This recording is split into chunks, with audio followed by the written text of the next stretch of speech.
ચાલો આજે આપણે કિચન સિરીઝમાં રીંગણા અને બટેટાનું વરાળિયું શાક બનાવીએ। આ શાક ખાવામાં એકદમ સ્વાદિષ્ટ લાગે છે અને બનાવવું પણ સરળ છે। સાથે હવે ગરમી પડી રહી છે અને માર્કેટમાં ઉનાળુ રીંગણા પણ સરસ આવી રહ્યા છે। તો આજે આપણે રીંગણા બટેટાનું શાક બનાવીએ। તો એના માટે મેં અહીં બટેટા અને રીંગણા 250 ગ્રામ લીધા છે। તો રીંગણામાં ડીટીયાનો ભાગ થોડો ઘણો કાઢીને આપણે 4 કટ લગાવી લઈશું। બટેટામાં પણ 4 કટ લગાવીશું। હવે અહીં રીંગણા અને બટેટા સરખી રીતના ચડી જાય એ માટે બંને સાઈઝમાં સરખા જ લઈશું, નહીતર શું થશે કે રીંગણા નાના હશે અને બટેટા મોટા હશે તો બટેટા કાચા રહી જશે। આમે ઉનાળુ રીંગણા હોય છે ને એ એકદમ સોફ્ટ આવતા હોય છે એટલે જલ્દી ચડી જતા હોય છે। એટલે અહીં આપણે રીંગણા બટેટાનું શાક બનાવવા માટે રીંગણા અને બટેટાની સાઈઝ સરખી લેવી અને બંનેને 4 કટ લગાવીને પાણીમાં રાખી દેવા। હવે આપણે એક મસાલો તૈયાર કરવાનો છે।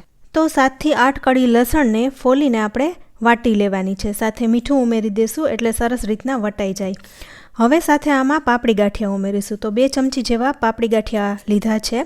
પાપડી ગાંઠિયા ન હોય તો તમે ચણાના લોટને શેકીને પણ ઉમેરી શકો છો। હવે આ લસણ અને ગાંઠિયાને આપણે એક ડીશમાં કાઢી લઈશું। સાથે બીજા મસાલામાં 1 ચમચી જેવા ઝીણા સમારેલા મરચાં ઉમેરી દઈશું। સાથે આદું, હળદર, લાલ મરચું પાવડર, ધાણા જીરું પાવડર, ઝીણું સમારેલું 1 ટમેટું, કોથમરી અને ગોળ ઉમેરીશું। ગોળ ઓપ્શનલ છે, જો તમારે ના નાખવો હોય તો સ્કીપ કરી શકો છો। સાથે 3 ચમચી જેવું તેલ પણ ઉમેરી બધો મસાલો આપણે મિક્સ કરી લેવાનો છે। અહીં આપણે મસાલો છે ને એ રીંગણા અને બટેટામાં ભરતા થોડો વધે એ રીતે કરવાનો અને મસાલો સ્વાદમાં ચડિયાતો કરવાનો એટલે રીંગણાનું શાક એકદમ ટેસ્ટી બને। હવે આપણે બધો મસાલો રીંગણા અને બટેટામાં ભરી લીધો છે અને અહીં તમે જોઈ શકો છો મસાલો થોડો વધ્યો છે। હવે આ રીંગણા અને બટેટાને આપણે વરાળમાં બાફવાના છે। તો આ બાસ્કેટમાં ગોઠવી દીધા છે।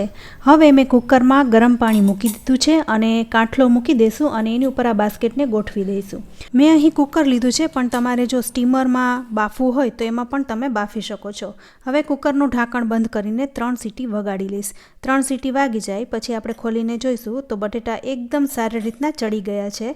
તો બાસ્કેટને આપણે બહાર કાઢી લઈશું। આ વરાળિયું શાક ખાવાની એટલે વધારે મજા આવે છે કારણ કે આપણે જે મસાલો બનાવ્યો છે એ રીંગણામાં સરસ રીતના ભરેલો જ રહે છે। જ્યારે આપણે ઘણીવાર કુકરમાં કરીએ તો રીંગણામાંથી કે બટેટામાંથી મસાલો બહાર નીકળી જાય છે, પણ આમાં એ નહીં થાય એટલે એકદમ શાક છે ને એ સ્વાદિષ્ટ લાગે છે। હવે આપણે શાકમાં એક વઘાર કરવાનો છે। તો પેનમાં 4 ચમચી તેલ મૂકીને 5 ચમચી જેવું જીરું અને 5 ચમચી જેવી હિંગ મૂકીશું। હવે જે રીંગણા અને બટેટા ભરતા જે મસાલો વધ્યો છે એને આપણે તેલમાં ઉમેરી દઈશું અને સરસ રીતના સાતળી લઈશું।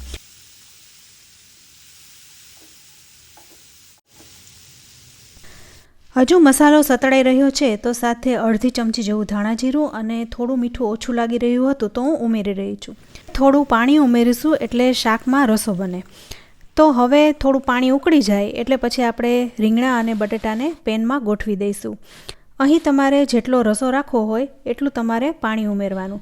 2 થી 3 મિનિટ વધારે કૂક કર્યા પછી શાકમાં રસો પ્રોપર લાગી રહ્યો છે। તો હવે ગેસ બંધ કરી દઈશું અને શાકને કોથમરીથી ગાર્નિશ કરી લઈશું। તો જોઈને જ ખાવાનું મન થાય છે ને। તો ફ્રેન્ડ્સ, તમે પણ આ રીતે વરાળિયું શાક બનાવજો અને તમારો ફીડબેક અમને કમેન્ટ બોક્સમાં જરૂરથી આપજો। આ શાકને હું ગરમા ગરમ રોટલી સાથે પીરસી રહી છું। તો રેસીપી સારી લાગે તો વિડીયોને લાઇક અને શેર કરજો। સાથે અમારી ચેનલ કિચન સિરીઝને જરૂરથી સબસ્ક્રાઈબ કરી લેજો અને અમારા ફેસબુક પેજને લાઇક કરી ફોલો કરજો। તો ફરી મળીશું, ત્યાં સુધી આવજો।